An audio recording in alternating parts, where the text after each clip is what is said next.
Halo semua, balik lagi bareng aku Aga. Gimana teman-teman kabarnya? Semoga dalam keadaan sehat. Teman-teman, pada kesempatan ini aku pengen ngajak teman-teman lanjut diskusi. Mungkin udah ada yang penasaran ya, lanjutan belajar selanjutnya gimana untuk persiapan rekrutmen bersama BUMN tahun 2025. Di video kali ini aku pengen membahas untuk persiapan sambil menunggu hasil tes online tahap kedua ya teman-teman ya. Nggak ada salahnya ya kita belajar untuk ke tahap selanjutnya. Karena ibaratnya walaupun teman-teman nanti akhirnya lolos atau tidak, yang teman-teman pelajari itu sangat bermanfaat. Baik nanti misalkan teman-teman daftar RBB periode selanjutnya, daftar BUMN di luar jalur RBB, atau pada saat teman-teman ngelamar kerja di luar perusahaan BUMN, itu dipakai semua. Makanya di sini aku pengen diskusi ngobrol dulu, biar teman-teman paham sudut pandangku, dan teman-teman tahu manfaat jangka panjangnya mempelajari ini.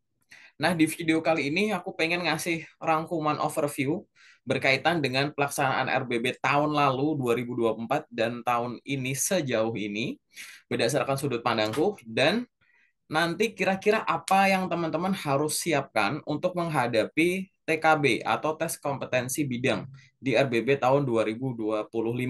Yang tahu soalnya gimana ya panitia, tapi nggak ada salahnya kita belajar persiapan yang tahun ini berdasarkan referensi salah satunya sumber informasi yang sudah pernah ada. Di sini aku pengen diskusi. Nanti silahkan kalau ada pertanyaan tuliskan di kolom komentar, dan nanti aku pengen teman-teman coba tuliskan di kolom komentar juga teman-teman tuh ngelamar untuk posisi apa sih gitu. Karena informasi itu penting. Nanti sebagian dari komentar teman-teman aku akan coba ilustrasikan cara belajarnya gimana di video-video selanjutnya. Mendingan kita ngumpul bareng, belajar bareng ya, teman-teman ya. Oke. Nah, di sini yuk kita langsung masuk diskusi. Balik lagi bagi teman-teman nanti kalau mau belajar seputar rekrutmen bersama, teman-teman bisa cek di playlist BUMN, FHCE BUMN, Magenta BUMN. Kalau pengen tahu gambaran lebih detail terkait dengan rekrutmen tahun lalu, ya sebagai nanti gambaran, teman-teman tinggal cari di playlist ini, tapi videonya yang di bawah-bawah gitu loh, teman-teman. Kalau mau ya. Atau yang sambil nunggu, ya di sini teman-teman yang nonton ini sebagai job seeker aktif, teman-teman saranku jangan cuma nunggu hasil dari rekrutmen bersama. Teman-teman nanti cari aja di bagian postingan di channelku ini. Aku akan repost secara berkala informasi lowongan pekerjaan yang aku peroleh dari teman-teman rekruter yang udah aku validasi sendiri. Itu dari sumber resmi dan asli. Jadi teman-teman bisa coba lamar saja sesuai dengan arahan yang ada di poster-poster tersebut. Yang di sini aku himpun ya dari sumber-sumber yang terpercaya, tapi itu pasti sumber resmi dari perusahaan tersebut, teman-teman. Nanti sambil di-apply aja. Nah, yuk kita langsung masuk diskusi saja. Kita ngobrol santai di sini. Teman-teman boleh nyiapin kopi juga. Ntar minum dulu aus. Oke, kita akan masuk ya teman-teman ya ke diskusi. Ini adalah sudut pandangku. Jadi tahun lalu udah pernah ada rekrutmen bersama. Posternya kayak yang aku cantumin di situ, ya. Terus tahun ini itu juga ada, teman-teman, yaitu poster di sebelah sini. Sebenarnya menurutku pribadi ya, teman-teman ya, keduanya ini ada kemiripan gitu. Jumlah lowongan kerjanya juga menurutku yang ya hampir sama ya, teman-teman ya, gitu. Terus dari pelaksanaannya sendiri sampai dengan detik ini 2025 ya dibandingkan 2024 jauh lebih bagus 2025, walaupun tetap masih ada koreksi di sana sini nggak masalah, tapi itu aku ngelihat sendiri gitu ada perubahan yang cukup signifikan terkait dengan pelaksanaannya, itu udah makin bagus dan lebih beragam juga posisi yang dilamar ya teman-teman ya. Kemudian untuk tesnya sendiri, nah ini ya teman-teman di sini pasti sadari, apalagi yang tahun lalu ikut, tahun ini ikut, atau yang belajar di tahun ini dengan referensi tahun lalu.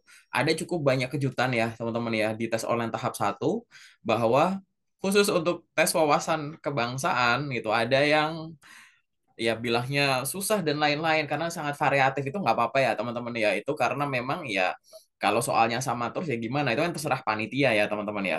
Tapi untuk tes online tahap satu yang TKD, yang akhlak gitu, itu relatif mirip ya teman-teman ya. Kemudian masuk di tes online tahap kedua, ada tes bahasa Inggris dan learning agility. Tes bahasa Inggrisnya jujur teman-teman, tes online 2025 ini menurutku pribadi itu soalnya jauh lebih gampang daripada 2024.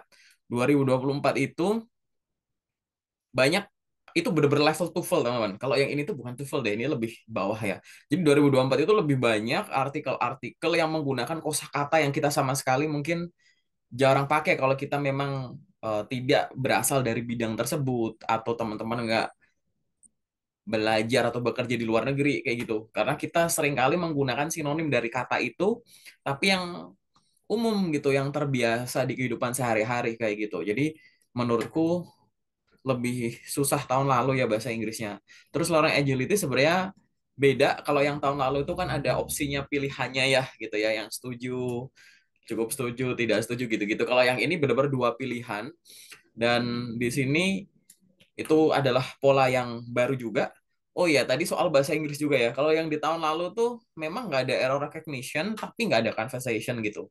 Tapi di periode ini ada tuh yang conversation singkat ya, kayak gitu. Jadi dari sini aja kita bisa mengambil kesimpulan bahwa nanti kalau misalkan ada tes online lagi, rekrutmen bersama BUMN periode-periode selanjutnya, kita jangan cuma terpaku belajar tentang apa yang diteskan di tahun lalu gitu. Tapi kita ngeliat secara keseluruhan gitu, teman-teman. Misal tadi bahasa Inggris kita nggak ada error recognition nih gitu, nggak ada listening. Tapi kita ekspansi aja. Kalau memang itu mirip kayak TOEFL, berarti mungkin listening kadang bisa diganti dengan tadi percakapan singkat kayak gitu. Mungkin nanti periode selanjutnya error recognition keluar dan lain-lain kan kita nggak ada yang tahu. Mending langsung semuanya gitu ya dipelajari teman-teman. Tapi ada kemiripan juga yaitu sistemnya gugur ya teman-teman ya. Jadi kalau sudah ada skor yang warnanya merah, itu pasti nggak bakal lanjut ke tahap selanjutnya kayak gitu. Dan di dalamnya itu ada sistem pembobotan. Nah, pembobotan ini aku nggak tahu karena ini masih simpang siur infonya berdasarkan yang aku riset. Pembobotannya gimana kayak gitu. Cara perankingannya gimana itu biar dipikirin sama panitia aja, tapi pasti ada yang sama, yaitu apa? Kalau nilainya teman-teman itu sudah ada yang merah, itu pasti nggak bakal lanjut ke tahap selanjutnya. Berarti balik lagi 2024 atau 2025 ada sistem gugur. Cuma detailnya gimana itu terserah panitia. Kita sebagai peserta nggak usah mikirin gitu loh teman-teman. Paham ya? Nah, berkaitan dengan informasi itu sendiri teman-teman, 2024 ini kan udah ada timelinenya selama beberapa bulan 2025 ini sampai dengan lolos juga udah ada timelinenya. Tapi ada informasi yang menarik teman-teman. Nah ini adalah informasi yang penting ya teman-teman ya, yang menurutku setelah aku riset, googling, cek di banyak sosial media, masih sedikit sekali yang bahas ini gitu, apalagi dengan detail. Ini aku jelaskan teman-teman. Jadi ini adalah timeline, dua-duanya ini adalah informasi yang aku peroleh dari website resmi rekrutmen bersama BUMN yang kita nggak perlu login dulu, kita nggak perlu login, kita bisa lihat gitu. Bedanya yang ini di display di 2024, yang ini di display di 2025 kayak gitu. Nah, dari sini kita dapat info teman-teman. Jadi setelah aku bayangkan ya, ini kira-kira infonya apa? Kita tahu nih teman-teman. Teman-teman fokus di sini ya. Tes tahap 3 ya. Terus di sini ada pengumuman final ya. Nah, kalau yang di tahun lalu teman-teman, ini di sini ada tes seleksi di BUMN ya. Terus di sini ada pengumuman final. Polanya sama sih teman-teman menurutku. Tapi di 2025 ini tulisannya cuma tes TKB oleh BUMN. Jadi seolah cuma satu tes TKB gitu loh teman-teman. Padahal info yang di free access kan di tahun lalu itu didetailkan kayak gini teman-teman. Ini di sini ada halaman yang bisa diunduh. Kemudian setelah di-download itu filenya PDF kayak gini. Ini info dari tahun lalu gitu. Yang kita nggak ikut tesnya, websitenya bisa kita akses, kita dapat info ini secara free gitu. Orang-orang yang teman-teman yang di tahun lalu ikut tes pasti punya file ini. Aku yakin semua pasti punya file ini, pernah lihat file ini. Ya. Nah, dari sini kita tahu bahwa di tahun ini tulisannya cuma TKB, ya kan? Tapi di tahun lalu tulisannya ada kayak rangkaian gitu, teman-teman. TKB, ya. Terus ada interview, ada MCU, ada social media analytic, ada digital mindset, dan lain-lain gitu. Nah, sekarang bayangin teman-teman, di periode ini subjektif nih aku nih. Masa iya yang dimaksud dengan TKB ini, ya, yang dimaksud dengan TKB ini, itu sama dengan TKB ini, teman-teman, TKB yang ada di 2024 ini, padahal apa? Yang di tahun lalu aja, tes di BUMN aja, TKB itu cuma poin ini doang. Ini loh, ada interview MCO, Social Media Analytics, Digital Mindset, dan lain-lain. Nah, di sini aku pengen ngasih masukan ke teman-teman bahwa mumpung ini waktunya masih panjang, sampai dengan nanti pengumuman di pertengahan Juni, ya kan? Kemudian nanti ada tes lagi di antara Juni sampai dengan Juli karena pelaksanaannya di masing-masing BUMN itu periodenya juga beda. Dan kalau di tahun lalu ada infonya ini, urutan tes di setiap BUMN bisa berbeda satu sama lain. Berarti perusahaan BUMN punya otoritas terkait dengan waktu pelaksanaan tata cara dan maupun urutan-urutan tes yang mau, misalkan yang diteskan tuh antara A B C D E F G ya, mungkin perusahaan yang pertama cuma A B C D, perusahaan yang kedua mungkin A B F G, ya kita nggak tahu, balik lagi itu urusan panitia. Urusan kita sudut pandangnya adalah riset informasi tahun lalu dan tahun ini untuk persiapan sebaik mungkin kayak gitu ya. Di sini kalau yang nonton videoku jangan ada yang punya mindset bocoran soal itu udah lewat teman-teman kalau belajar kayak gitu. Teman-teman di sini metode belajarnya itu adalah rekrutmen karyawan secara umum. Jadi ini tuh teman-teman harus punya mindset kayak rekrutmen pada umumnya, nggak harus BUMN. Perusahaan swasta, rekrutmen karyawan pada umumnya, itu mindsetnya udah gitu. Sehingga kalau berharap cuma latihan soal, terus soal itu keluar, itu pasti teman-teman belajarnya di sini nggak bakalan efektif. Karena mindsetnya cuma menghafal soal, mempelajari soal, terus kunci jawabannya keluar. Nggak gitu, teman-teman. Ini sangat luas, teman-teman, dan banyak sekali. Nah, di sini aku pengen menyimpulkan apa, teman-teman? Kalau kita menduga bahwa di periode 2025 ini tulisannya cuma TKB ya, teman-teman ya. TKB terus pengumuman, padahal yang tahun lalu itu TKB ini ya, tes di BUMN ini sama-sama nih. eh, Tes TKB oleh BUMN, ini ada tes seleksi di BUMN. Menurutku sama ya. Ini padahal ada banyak. Maka saranku pelajari sama kayak yang di tahun lalu aja. Jadi aspek-aspek yang dipelajari ini menurutku teman-teman. Silahkan teman-teman dalam periode ini sambil nunggu hasil pengumuman di BUMN, saranku teman-teman benar-benar berfokus untuk belajar tes kemampuan bidang, interview, MCU, social media analytics, digital mindset, dan lain-lain tadi yang ada di pengumuman tahun lalu yang free kita dapat infonya. Kayak gitu. Karena kalau di logika kan nggak mungkin ya. Masa kalau di timeline 2025, habis TKB langsung pengumuman final, padahal rekrutmen di luar, rekrutmen perusahaan swasta dan lain-lain, atau rekrutmen pada umumnya, kan nggak ada orang yang habis di TKB itu selesai ya. Ada orang yang dapat psikotes, ada orang yang dapat interview HRD, ada orang yang interview user, ada MCU gitu kan. Nggak mungkin kan perusahaan sereputasinya sebagus BUMN cuma tes lagi terus keterima gitu teman-teman gitu loh, kita pakai logika. Nah, ini saranku adalah hal-hal yang teman-teman harus siapkan. Nah, aku akan kasih masukan secara umum terkait dengan poin-poin ini. Nanti di video-video selanjutnya aku akan detailkan teman-teman, tapi di sini teman-teman harus punya mindset aku akan menyusun waktu kosongku untuk mempelajari ini semua ya. Kenapa? Karena ini semua mungkin muncul gitu teman-teman. Ini kita langsung bahas satu-satu. Pertama, yang berkaitan dengan tes kemampuan bidang. Tes kemampuan bidang ini sebenarnya di semua perusahaan, nggak harus BUMN, itu ada, teman-teman. Apalagi perusahaan-perusahaan global, multinasional, ini tuh ada. Nanti aku nggak bakal banyak nyinggung di kesempatan ini ya, teman-teman ya.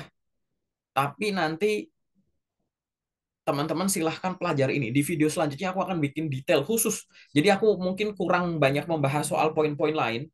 Mungkin teman-teman udah ada yang browsing ya, ada yang ngasih tips nih TKD tuh soalnya kayak gini, pilihan ganda kayak gini. Di video-video selanjutnya aku akan ngajarin teman-teman bikin soal sendiri, jawab sendiri, sesuaikan dengan masing-masing profesi.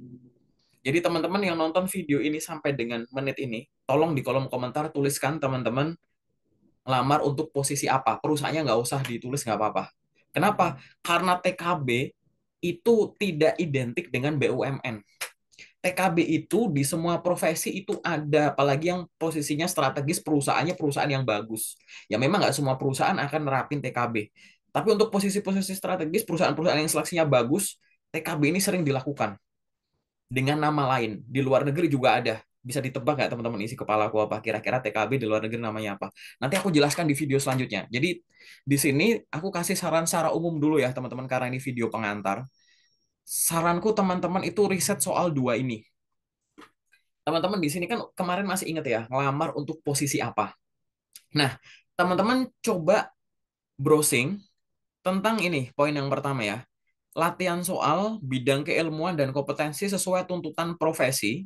Sebenarnya nggak harus latihan soal. Ini bukan bintang, ini dan. Sorry, ini dan. Nah, gini. Riset dan latihan soal bidang keilmuan dan kompetensi sesuai tuntutan profesi dan tuntutan lulusan. Maksudnya gini, aku ngelamar untuk posisi A, gitu kan. Nah, posisi A ini, dia identik untuk diisi sama orang lulusan jurusan B. Nah, teman-teman bisa riset dua hal ini. Jurusan B itu, teman-teman riset kompetensi lulusan yang diharapkan dari jurusan B yang infonya ada di universitas, itu harapannya setelah dia lulus S1 misalkan, dia tuh jadi bisa apa gitu. Teman-teman silahkan cari info itu, paham nggak? Nanti caranya gimana nyarinya yang dari versiku di video-video selanjutnya. Jadi teman-teman silahkan riset gitu. Kampus itu kan punya jurusan. Dia pasti di websitenya pasti ada gitu kan. Lulusan jurusan ini diharapkan setelah lulus tuh bisa ini. Nah, riset itu dulu. Tuntutan lulusan gitu. Diharapkannya tuh bisa apa. Nah, selain riset soal kompetensi sesuai dengan tuntutan lulusan, ada juga tuntutan kompetensi sesuai profesi. Jadi teman-teman mengisi posisi apa, browsing dulu tugas tanggung jawab dari seseorang yang bekerja di posisi itu tuh apa, KPI-nya apa, kegiatan hariannya apa, hardware software yang harus dia mampu apa, industry knowledge yang dia harus kuasai apa, kayak gitu. Itu riset-riset dulu gitu. Tapi balik lagi, kalau teman-teman dengerin kalimatku ini udah langsung paham, silahkan teman-teman langsung lakukan.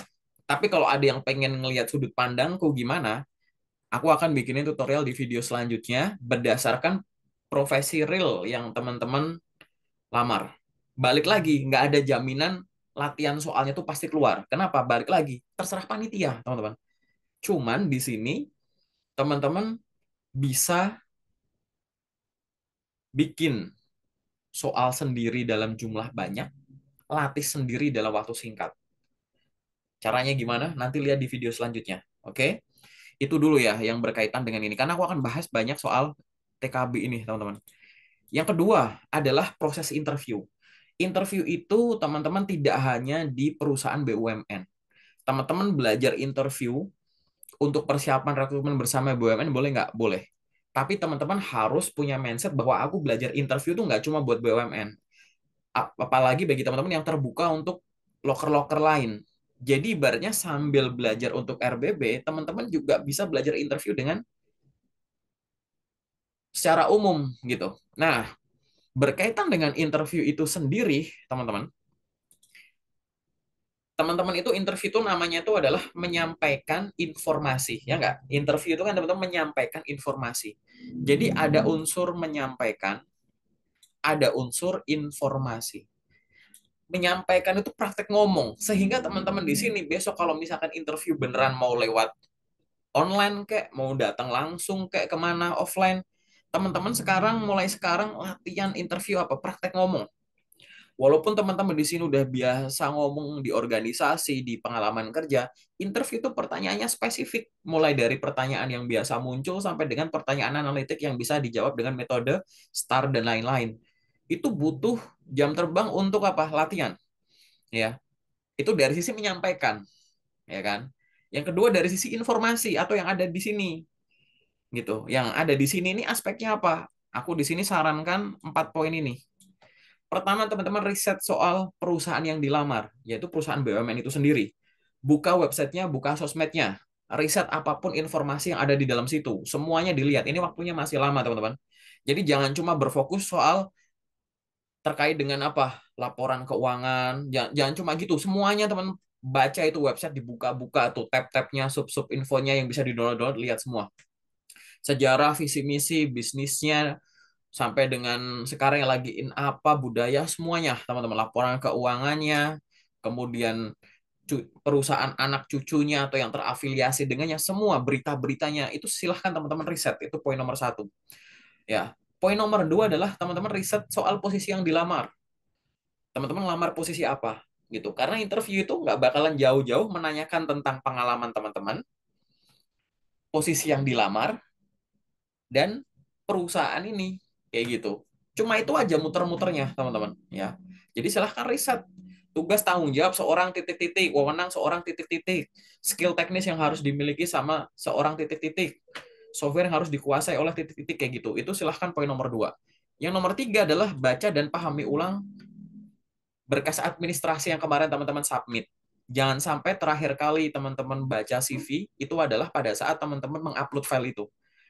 Jangan sampai nanti pada saat interview, teman-teman ditanyai soal isi CV, teman-teman tuh lupa hanya karena nggak baca. Padahal ngalamin ya, ngelakuin sendiri, nulis sendiri, tapi gara-gara nggak dibaca lagi, teman-teman bahasanya belepotan.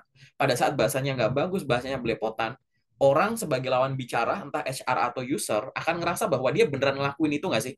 Dia sesuai yang dia klaim tertulis di situ nggak sih? Kok menceritakan ulang yang dia lakukan, kok nggak lancar? Kan logikanya kalau orang menguasai sesuatu, beneran ngelakuin sesuatu seperti yang diceritakan secara tertulis, itu harusnya ngomongnya lancar. Karena di interview secara umum adalah lisannya teman-teman, informasi yang disampaikan secara lisan itu harus semeyakinkan yang ditulis, kayak gitu. Jadi itu adalah poin nomor tiga ya teman-teman ya. Dan poin nomor empat adalah silahkan teman-teman belajar pertanyaan interview yang biasa muncul. Tidak cuma di BUMN, tapi interview kerja pada umumnya. Jangan sampai teman-teman di sini ada pertanyaan basic yang di secara online udah banyak orang yang bikin tutorialnya, tapi teman-teman nggak bisa. Pertanyaan umum tuh pertanyaan yang biasa ditanyakan sama HR atau sama user di awal-awal gitu. Silahkan perkenalkan diri Anda, mengapa Anda ingin bekerja di sini, apa kelebihan dan kekurangan Anda, apa harapan Anda berapa tahun ke depan, apa kegiatan rutinitas Anda, jelaskan tentang pengalaman kerja terakhir Anda, kenapa Anda resign dari sini, kenapa Anda resign dari situ, ada lagi nggak yang ingin ditanyakan. Hal-hal yang semacam itu teman-teman harus kuasai. Jadi dengan 4 poin ini, teman-teman, dengan 4 poin ini teman-teman sudah kuasai di dalam kepala, itu sudah meminimalisasi kemungkinan gagal gara-gara kurangnya informasi.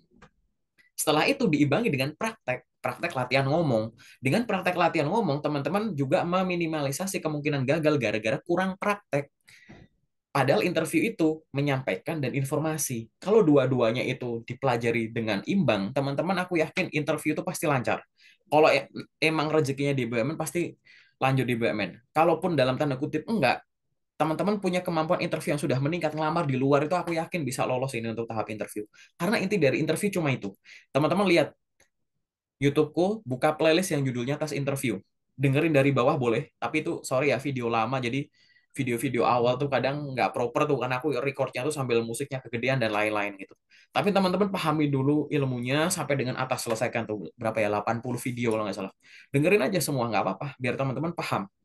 Karena untuk belajar interview ini, teman-teman bisa manfaatkan tidak hanya untuk rekrutmen bersama BUMN, tapi rekrutmen apapun.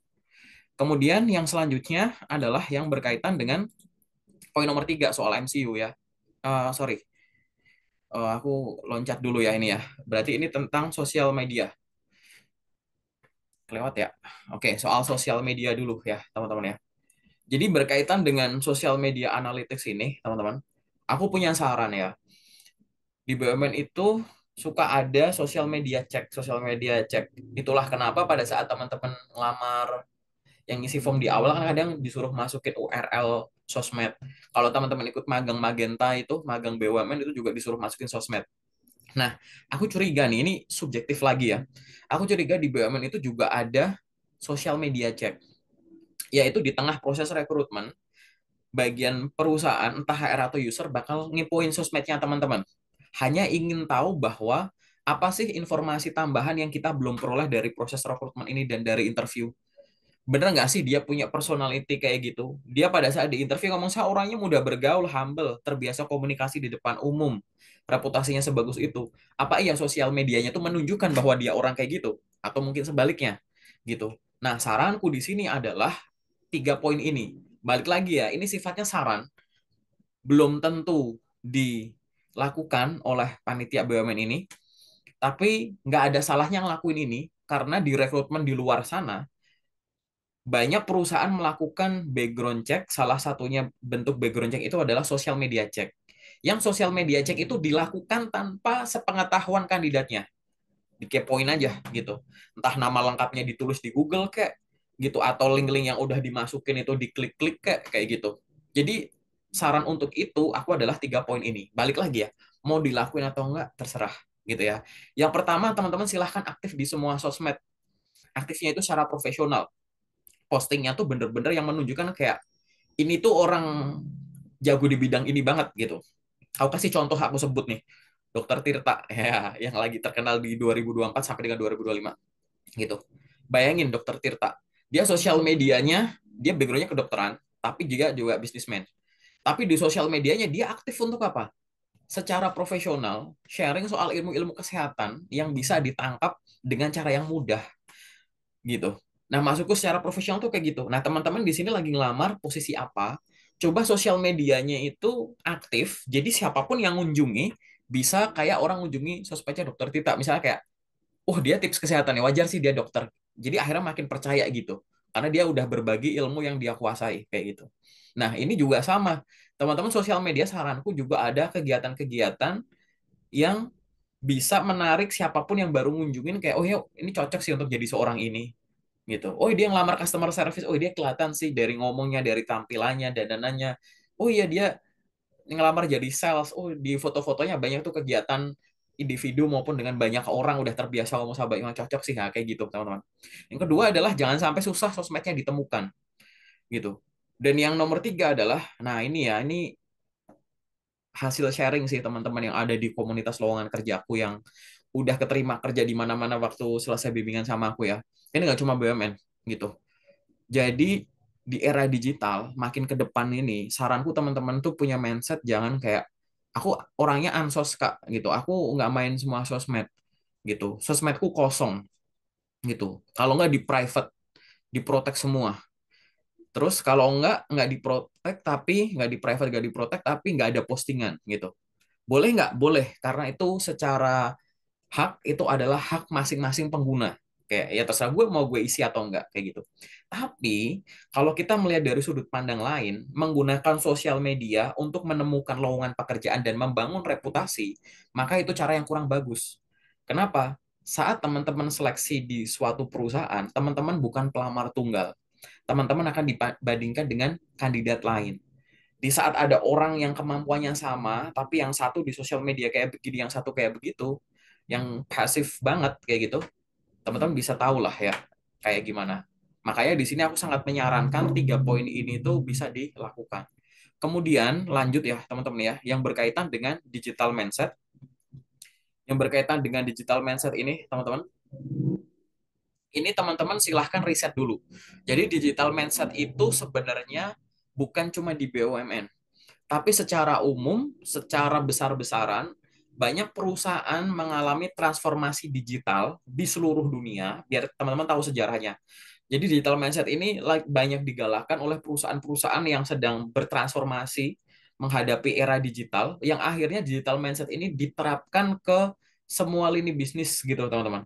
Baik itu perusahaan, instansi pendidikan, lembaga profit non profit ada kayak gitulah teman-teman. Nah, digital mindset ini teman-teman bisa ketemu teorinya. Nah, biar teman-teman ada gambaran digital mindset secara umum, saranku teman-teman browsing-browsing aja dengan keyword-keyword ini, teman-teman.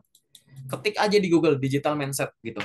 Nanti teman-teman buka website-website yang, tapi jangan, saranku jangan ada tulisannya BUMN ya, cuma kayak digital mindset gitu. Karena kalau teman-teman ngetiknya digital mindset BUMN, nanti teman-teman akan langsung terkerucut ke konten-konten yang sharing soal digital mindset BUMN. Saranku teman-teman browsing secara umum dulu biar tahu gambarannya digital mindset secara umum. Nanti kalau udah menguasai semuanya, udah baca banyak artikel, udah nonton banyak video, baru berfokus ke arah BUMN. Jadi nyambung benang merahnya. Kenapa kok nyambung?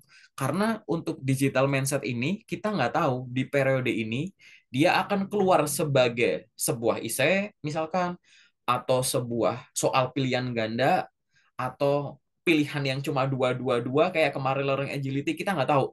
Tapi paling nggak konsepnya teman-teman tahu, karena digital mindset ini adalah gerakan di seluruh dunia, yang ternyata juga diadopsi di rekrutmen BUMN juga kayak gitu. Nah, coba nanti teman-teman ini di sini teman-teman browsing aja nih soal digital mindset atau googlingnya tulisannya digital mindset karakteristik atau pilar digital mindset atau pilar literasi digital dan sejenisnya. Nanti teman-teman tahu oh digital mindset itu intinya begini. Sama kayak kemarin teman-teman kalau belajar bahasa Inggris gitu ya. Inti dari conditional sentence itu kayak begini. Jadi nanti kalau conditional sentence keluar sebagai error recognition, keluar sebagai close test gitu ya, teman-teman ngisi titik-titik, keluar sebagai reading comprehension, nggak ada masalah. Karena basic dari conditional sentence teman-teman udah nguasai. Nah, teman-teman di digital mindset tuh kayak gitu. Pahami dulu, nanti bentuk soalnya kayak gimana, terserah kayak gitu. Kemudian teman-teman, di seluruh dunia, teman-teman, ada beberapa perusahaan yang social media analytic dan digital mindset itu digabung jadi satu gitu. Jadi tesnya itu kayak social media analytics and digital mindset. Nah, di rekrutmen BUMN aku nggak ngerti bakal digabung atau enggak. Jadi jangan bingung aja sih kayak gitu. Nanti teman-teman di sini kalau ada yang punya info boleh tuliskan di kolom komentar, boleh banget kayak gitu. Jadi gitu ya teman-teman. Saranku riset dulu, pahami soal ini. Nanti soalnya keluarnya sebagai soal cerita, pilihan ganda, atau pilihan dua gitu tuh udah nggak bingung kayak gitu. Paham kan teman-teman? Nah, di sini tadi ada yang kelewat ya teman-teman ya. Ini ada interview dan social media analytics. Tadi yang di sini aku kelewat itu adalah yang ini teman-teman. Ya, MCU ini. MCU ini kan jenisnya ada banyak ya, medical check up. Nah, saranku medical check up itu kan terserah yang ngetes ya. Ada medical check up yang sederhana, ada medical check up yang kompleks gitu. Nah, saranku adalah teman-teman perlakukan MCU itu sebagai MCU rekrutmen karyawan pada umumnya, yang artinya apa?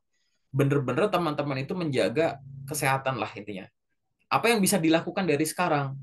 Ubah gaya hidup sehat, makan sehat, ya kan? Kebiasaan-kebiasaan kurang sehat dikurangi, kalau bisa dihentikan gitu. Kemudian berolahraga dan lain-lain kayak gitu. Karena mungkin akan ada ini gitu. Barangkali nanti habis keterima di BUMN ternyata dikirim ke barak-barak militer dulu, ada pendidikan bela negara, kita nggak ada yang tahu kan. Bener nggak? Kayak gitu. Jadi teman-teman bisa siapkan.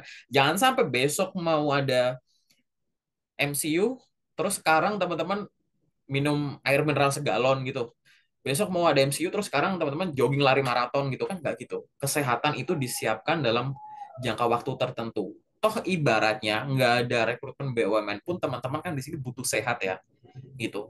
Karena kesehatan itu adalah kekayaan yang terbesar ya teman-teman ya setelah iman, asik kayak gitu ya. Jadi itu yang harus dilakukan teman-teman. Nah, urusannya kayak oh nanti yang diteskan ceknya kayak gimana ya, banyak macam-macam. Ada teman yang pernah sharing MCU di BUMN itu ada cek mata, cek pendengaran, ronsen, tinggi badan, berat badan dan lain-lain. Mungkin buta warna dan lain-lain. Iya, tes urin gitu-gitu, tes narkoba. Ya terserah panitia lagi gitu. Kenapa? Di periode ini beda-beda juga. Beda BUMN aja bisa beda. 2025, 2024, 2023 dan sebelumnya juga bisa beda. Tapi kalau ibaratnya teman-teman sehat ya sehat aja kan kayak gitu. Ya nggak? Kayak gitu. Jadi balik lagi MCU ini teman-teman anggap aja sebagai reminder untuk menyiapkan kesehatan selama teman-teman pengen bekerja di perusahaan apapun, nggak harus BUMN, teman-teman harus menjaga kesehatan. Karena kesehatan fisik bisa mempengaruhi kesehatan mental, dan sebaliknya, kesehatan mental bisa mempengaruhi kesehatan fisik, kayak gitu. Baru di sini tadi, yang terakhir ini, teman-teman, ada DLL nih. Jadi di file tahun lalu ada tulisan DLL. Nah, DLL ini aku nggak ngerti apa. Oke, tapi kalau aku bisa nebak dari proses rekrutmen yang tidak dituliskan di sini, tapi suka ada di apa teman-teman, rekrutmen karyawan secara umum kayak gitu, itu mungkin ya, itu ada tes-tes yang disisipkan yang berkaitan dengan apa misalkan psikotes, ya enggak? Gitu. Biasanya kan kalau rekrutmen karyawan suka ada psikotes tuh, gitu. Tapi di sini nggak ada tuh psikotes. Terus di tahap sebelumnya juga nggak ada psikotes kan. Nah, mungkin di LL ini salah satunya adalah psikotes. dengan bentuk psikotes terserah mereka, terserah panitia, ya kan?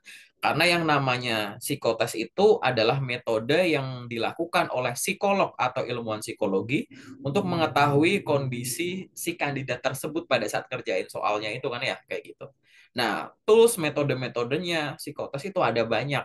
Mau yang dipakai mana ya terserah panitia. Ada psikotes yang cuma bentar. Teman-teman di sini yang udah pernah kerja, udah pernah lamar kerja, kan ada psikotes yang bentar ya. Tapi ada psikotes yang sampai beberapa jam kan. Nah, kayak gitu. Nah, teman-teman di sini saranku belajar psikotes berkaitan dengan jenis-jenis psikotes. Jenis-jenis psikotes di perusahaan gitu. Pelajari aja. Kalau keluar di BUMN ya syukur udah dipelajarin. Kalau nggak keluar ya nggak apa-apa. Karena ilmunya dipakai untuk rekrutmen karyawan tahap psikotes di perusahaan lain. Kayak gitu. Jadi sambil jalan, karena menurutku balik lagi, walaupun di timeline di website tahun ini tulisannya cuma TKB, di tahun lalu TKB itu lengkap, aku lebih percaya mirip kayak tahun lalu. Cuma urutannya dan jenisnya tesnya apa aja, terserah panitia. Kita cuma fokus sama porsinya aja. Nah, bagi teman-teman yang ada masukan lain nih di LL, tuliskan di kolom komentar ya, kira-kira apa. Jadi aku pengen teman-teman tulis di kolom komentar dua hal.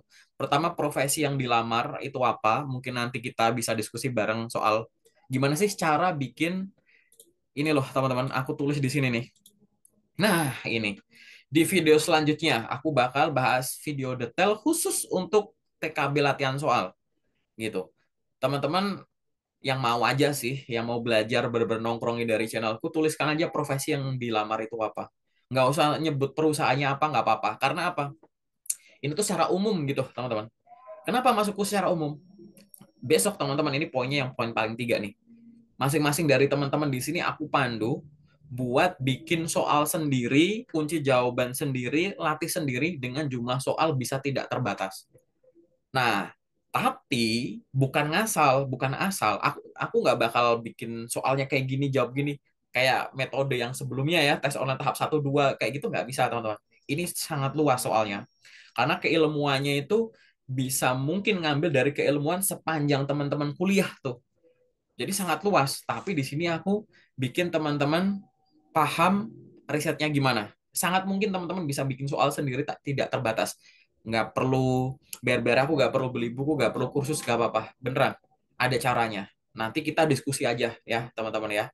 Nah, sementara dari aku itu dulu sebagai pengantar di video kali ini. Nanti kalau ada pertanyaan, ada masukan, bisa tuliskan di kolom komentar.